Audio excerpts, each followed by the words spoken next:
నమస్తే, welcome to today 18 news. కార్మిక వ్యతిరేక వర్గం పార్లమెంట్ వామపక్ష లైంగిక శక్తులను రాష్ట్ర వర్గం కార్మిక వర్గంపై యుద్ధం చేస్తూ బీజేపీ కనీస వేతనం ఇవ్వనందుకు సిఐటియు టీం కలిసి బీజేపీపై యుద్ధం చేస్తున్నారు. కొంచెం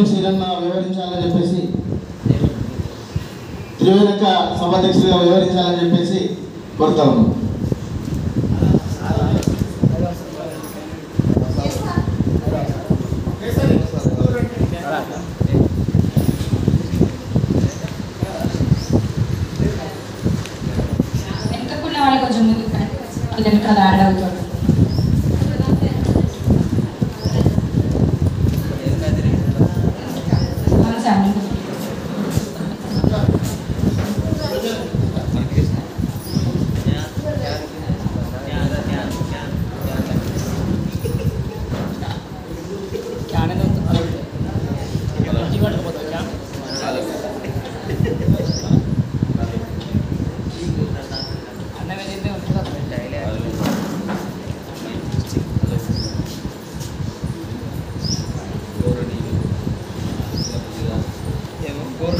యాక్చువల్లీ జిల్లా సదస్సు మనం 10 గంటలకు అనుకున్నాము. దూర ప్రాంతాల నుండి వచ్చేవాళ్ళు ఇంకా వస్తానే ఉన్నారు. కానీ ఇప్పటికీ సమయం ఒక 2 గంటలన్నర సమయం మనం ఆలస్యంగా ప్రారంభించుకున్నాం. అయినప్పటికీ ఈ సదస్సు ఏదైతే ఉందో పూర్తి స్థాయిలో మనం అర్థం చేసుకోవడం కోసము పూర్తిగా మనం ఇక్కడ నిమగ్నం అయ్యి విషయాలన్నీ కూడా ఇంకేమైనా డౌట్స్ ఉన్నా కూడా తెలుసుకునే ప్రయత్నం చేయాలా. ముఖ్య అతిథిగా వచ్చిన ఉమ్మూరు రాములన్నకి, రాష్ట్ర కోశాధికారికి మన జిల్లా తరఫున ప్రత్యేక ధన్యవాదాలు తెలియజేస్తా ఉన్నాం. ఈ అంశం పైన పూర్తి స్థాయిలో మనకు చెప్పి మనల్ని చైతన్యవంతులు చేయడం కోసము తను కృషి చేస్తారని చెప్పేసి అని ఆశిస్తూ తను మాట్లాడాల్సిందిగా కోరుతా ఉన్నా. వేదిక మీద ఉన్న జిల్లా ప్రధాన కార్యదర్శి మొన్న శ్రీనివాస్ గారికి, అట్లనే మిగతా నాయకులకి వారి రంగాల నుండి అధ్యక్ష కార్యదర్శిగా బాధ్యతలు వహిస్తున్న వాళ్ళందరికీ కూడా జిల్లా కమిటీ తరఫున ప్రత్యేక ధన్యవాదాలు తెలియజేస్తా ఉన్నాను. ఈ కార్యక్రమము ముందుగా రాములన్న మాట్లాడాల్సిందిగా కోరుతాం.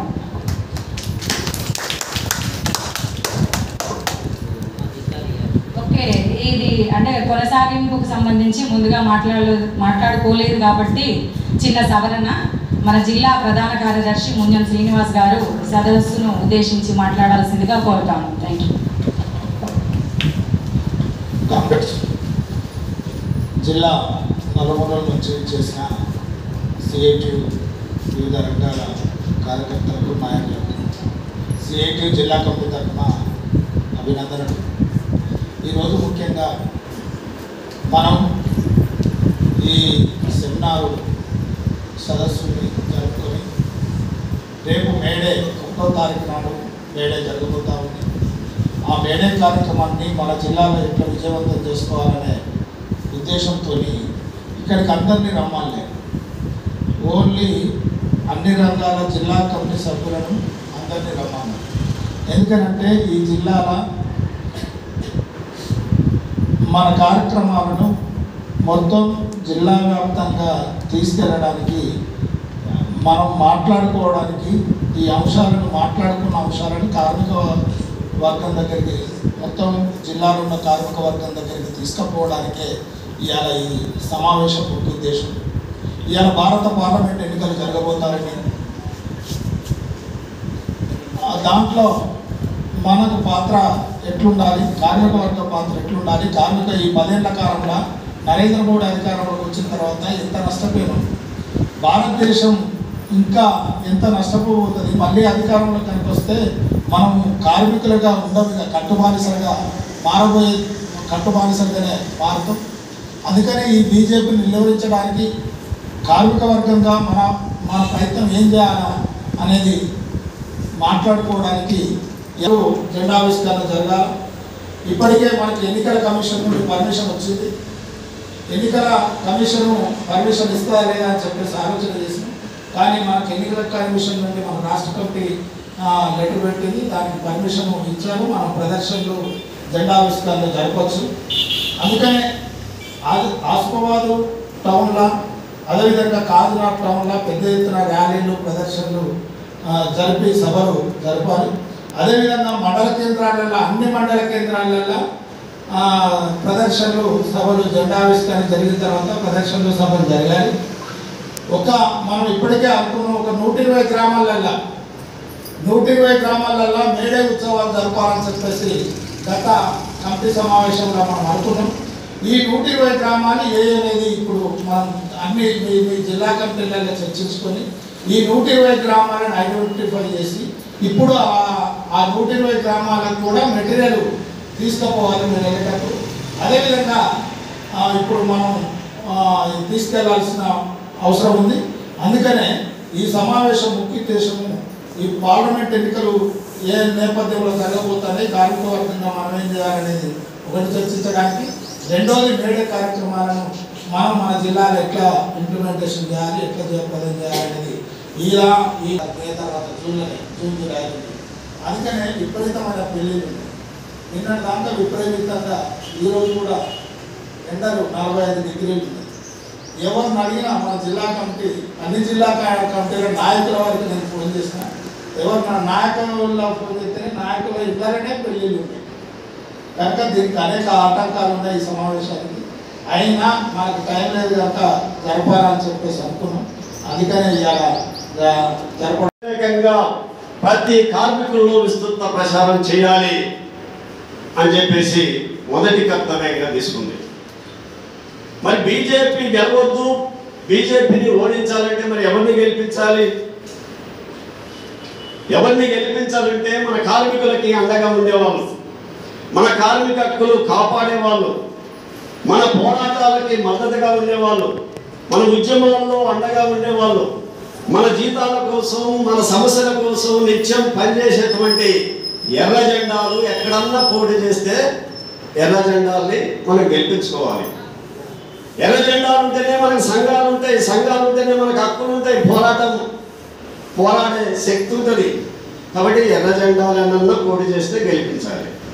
మరి ఎర్ర జెండాలు లేని కాడ ఇండియా కూటమి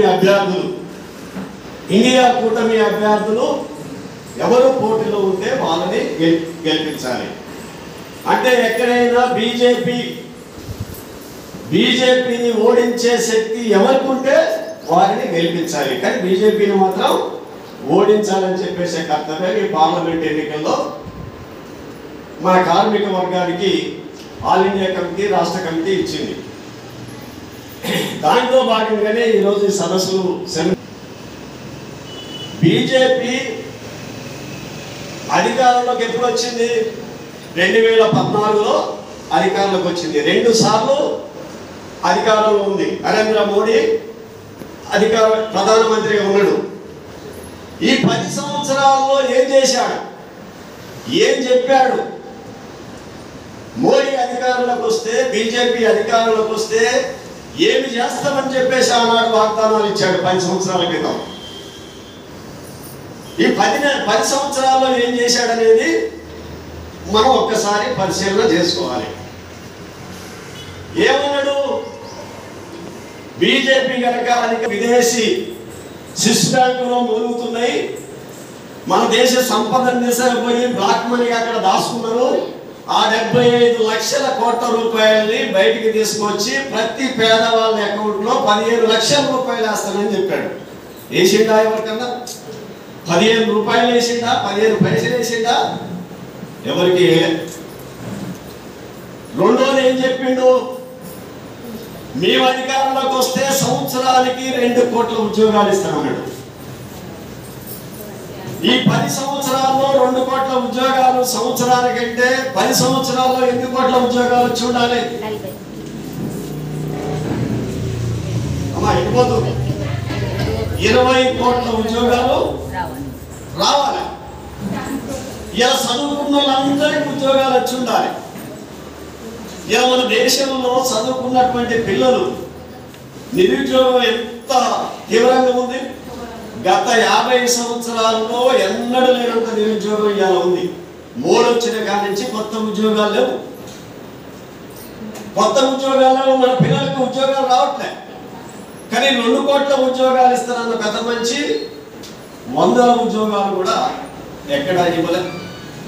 ఈ హామీని అమలు చేయలేదు. అట్లాగే 2022 నాటికి భారతదేశంలో ఇల్లు లేని పేదలు ఉండొద్దు.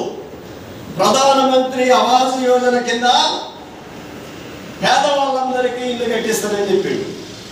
ఎక్కడన్నా ఈ 10 సంవత్సరాల్లో మోడీ కట్టించిన ఇల్లు ఏడన్నా ఉందా? ఎక్కడన్నా చూడండి, మోడీ కట్టించిన ఇల్లు ఎక్కడా లేదు.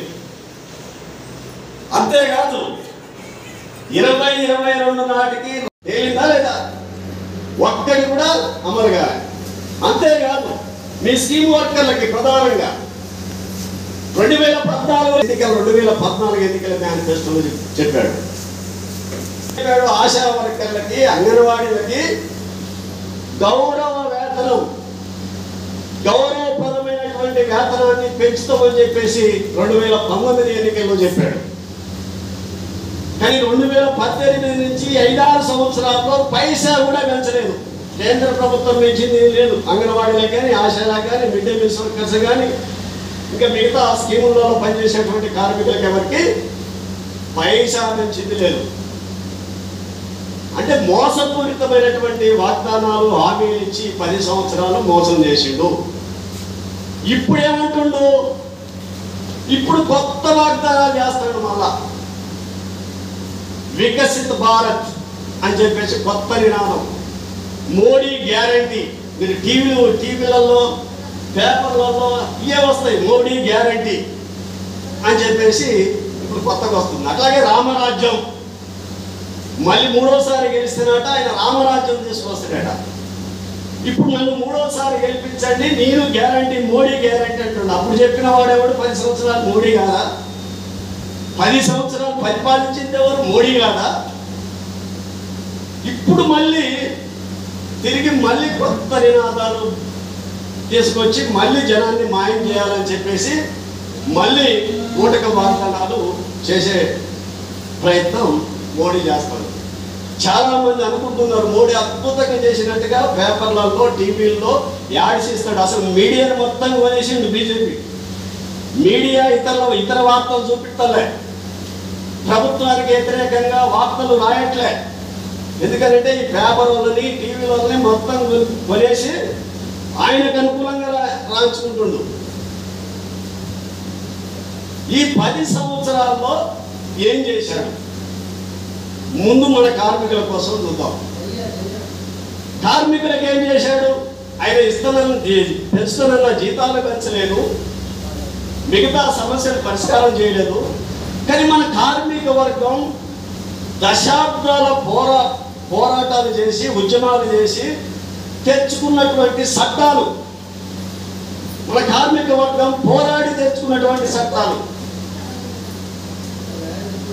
అది కనీస వేతన చట్టం కానీ, లేదు ట్రేడ్ యూనియన్ యాక్ట్ కానీ, పిఎఫ్ చట్టం కానీ, ఈఎస్ చట్టం కానీ, గ్రాట్యుటీ చట్టం కానీ, మెటర్నిటీ లీవ్ చట్టం కానీ, ఈ మొత్తం మనం పోరాటాల ద్వారా వచ్చిన ఎవరి దయాదాక్షిణాలతో చట్టాలు రాలే మన కార్మిక వర్గానికి.